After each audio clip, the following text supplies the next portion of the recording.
Welcome to the Leo.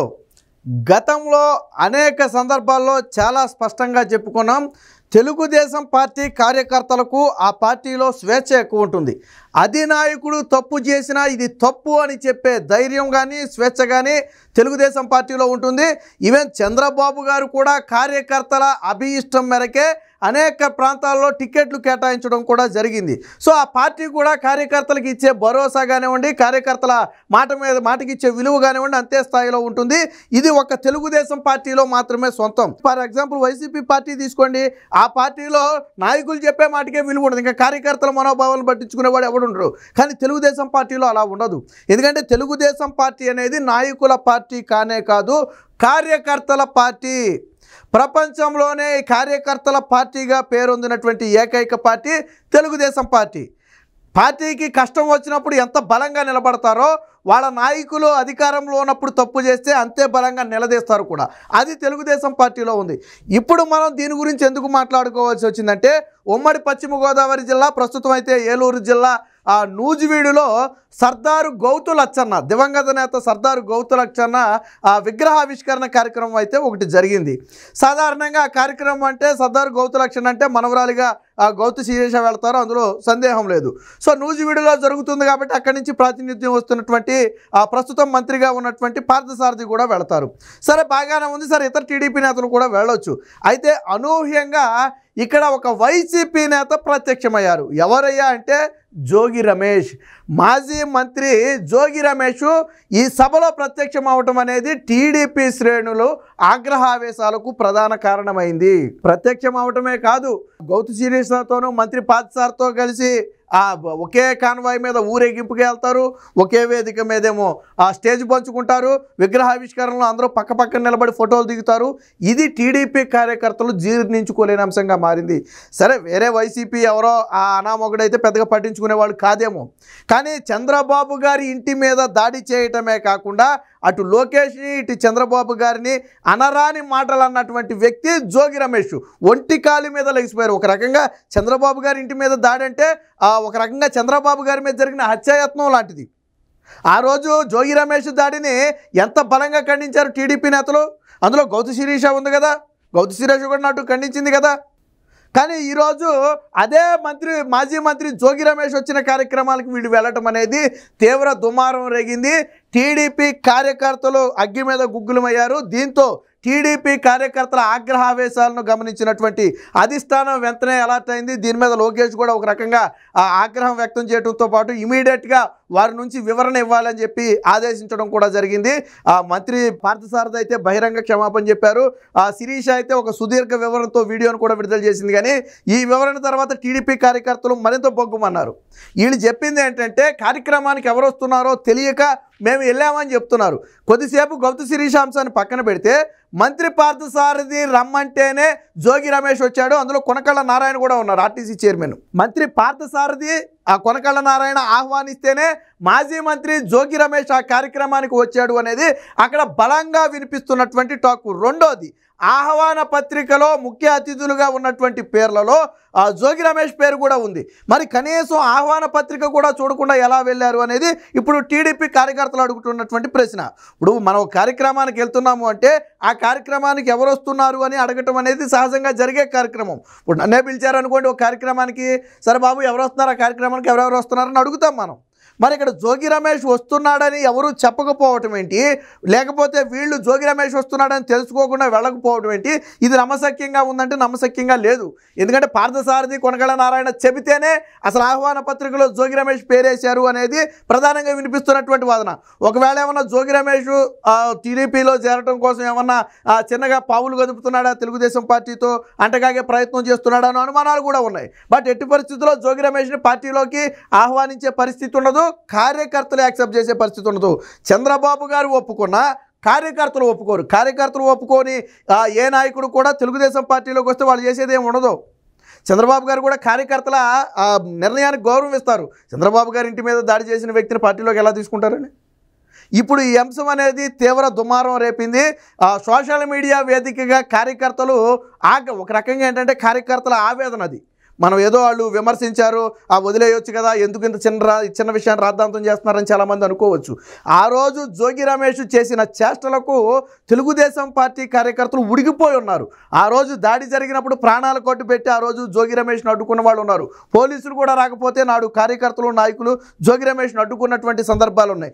ఎంతోమంది TDP కార్యకర్తలను జోగి రమేష్ పోలీసుల చేత వేధించిన ఘటనలు ఉన్నాయి. ఆ తోడు పార్టీ మనుషులను పెట్టి కొట్టించిన ఘటనలు ఉన్నాయి. సో ఇవన్నీ తెలుగుదేశం పార్టీ కార్యకర్తలు అనుభవించారు. ఆ రోజు చంద్రబాబు గారింటి మీద దాడి జరిగితే వాళ్ళ మీద దాడి జరిగినట్టు ఫీల్ అయ్యారు తెలుగుదేశం పార్టీ కార్యకర్తలు. మరి అలాంటి వ్యక్తితో ఈరోజు మేము చట్టపట్టాలు వేసుకు తిరుగుతామంటే ఏ వ్యక్తి అయినా కానివ్వండి, ఈవెన్ అది లోకేష్ అయినా సరే తెలుగుదేశం పార్టీ కార్యకర్తలు ప్రశ్నిస్తారు. అందులో సందేహమే లేదు. నేను మొదట్లోనే చెప్పా, తెలుగుదేశం పార్టీ కార్యకర్తలకు పార్టీలో ఆ స్వేచ్ఛ ఉంది. పార్టీకి కష్టం వచ్చినప్పుడు ఎలా అండగా నిలబడతారో పార్టీ లైన్ తప్పితే అదే స్థాయిలో నిలదీస్తారు. అది తెలుగుదేశం పార్టీకి ఉన్నటువంటి గొప్పతనం. ఈరోజు కార్యకర్తల ఆవేదనకి అదే జోగి రమేష్ ప్లేస్లో ఎవరో ముక్కు మొహం తెలియని ఇంకో వ్యక్తి ఉన్నాడు అనుకోండి, వైసీపీ అయినా ఓకే, పెద్దగా పట్టించుకోరు. ఇక్కడ విచిత్రం ఏంటంటే గన్నవరం టీడీపీ పార్టీ ఆఫీసు మీద దాడి చేసినటువంటి అనగాని రవి కూడా ఈ కార్యక్రమంలో పాల్గొనటం. గన్నవరం టీడీపీ కార్యాలయం మీద దాడి కేసులో ప్రధాన నిందితుడు ఆ వ్యక్తి కూడా ఈరోజు కార్యక్రమంలో పాల్గొన. మరి ఎవరు పిలిచారు వీళ్ళందరినీ? ఇప్పుడు గౌతు లచ్చన్న కార్యక్రమానికి గౌతు శిరీష వస్తుందని తెలుసు, మంత్రి పార్థసారథి వస్తాడని తెలుసు, ఇతర టీడీపీ నేతలు వస్తారని తెలుసు. మరి జోగి రమేష్ని ఎవరు పిలిచారు?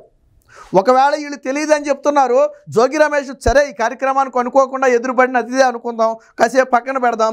మరి మీరు ఎందుకు ఒకే కాన్వాయ్లో ఊరేగాల్సి వచ్చింది? ఎందుకు మీరు కాన్వాయ్ దిగమని చెప్పలేదు? లేదా మీరెందుకు కాన్వాయ్ దిగలేదు? ఒకే స్టేజ్ మీద ముందు వరుసలో పెట్టి కూర్చోబెట్టి ఎందుకు గౌరవించాల్సి వచ్చింది? ఆయన ఏమి ఆ ప్రోటోకాల్ ఉన్న వ్యక్తి కాదే కదే.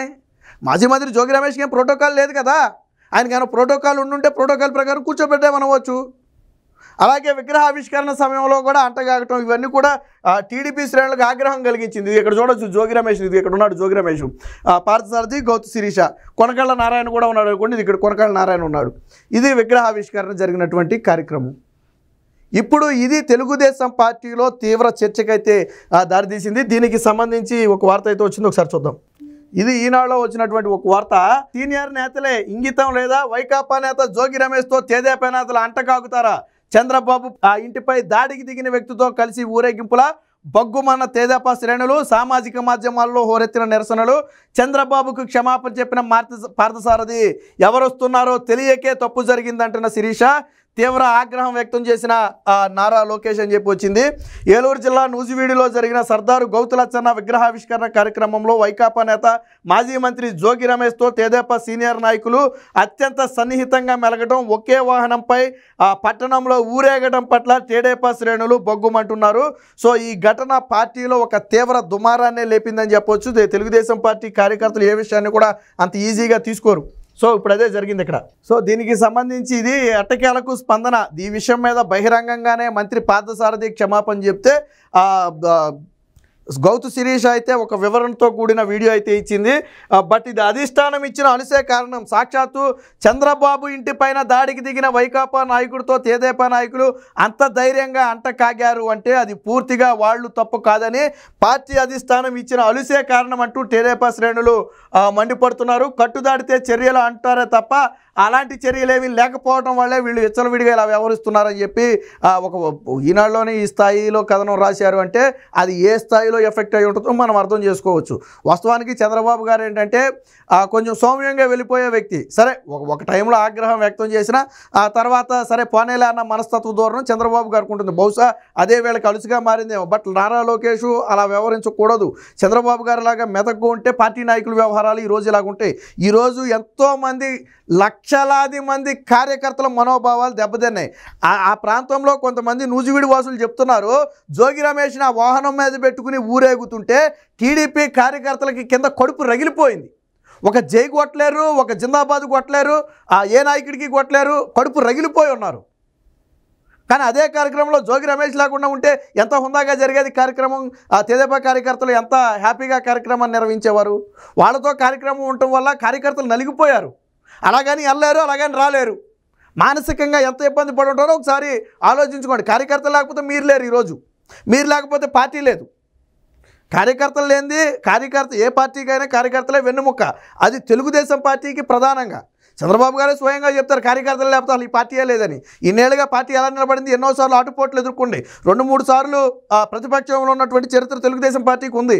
అయినా కానీ కార్యకర్తలు నిలబెట్టారు. అంతెందుకు 151 నుంచి ఈరోజు 164 వచ్చాయంటే తెలుగుదేశం పార్టీ కార్యకర్తలు నిలబడబట్టే కదా ఈరోజు ఈ స్థాయికి వచ్చింది. 23 సీట్లు వచ్చినప్పుడు కూడా తెలుగుదేశం పార్టీ కార్యకర్తలు బలంగా జెండా పట్టి నిలబడ్డారు కాబట్టే ఈరోజు తెలుగుదేశం పార్టీ జెండా ఎగురుతుంది.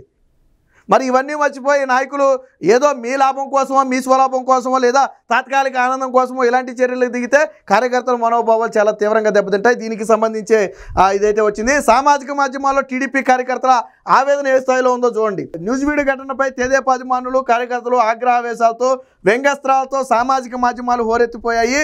జోగి రమేష్ జ్యోతి ప్రజ్వలన చేస్తుండగా టీడీపీ నాయకులు అటు ఇటు నిలబడి ఆసక్తిగా చూస్తున్న ఫోటోను సూపర్ పిక్ అంటూ పోస్ట్ చేశారు. గౌతు సిరీస్ సుదీర్ఘ వివరణతో జోగి రమేష్ను ఒక్క మాట కూడా అనకపోవటం ఆమెడి కమిట్మెంట్ అంటూ కొంతమంది కామెంట్ చేశారు.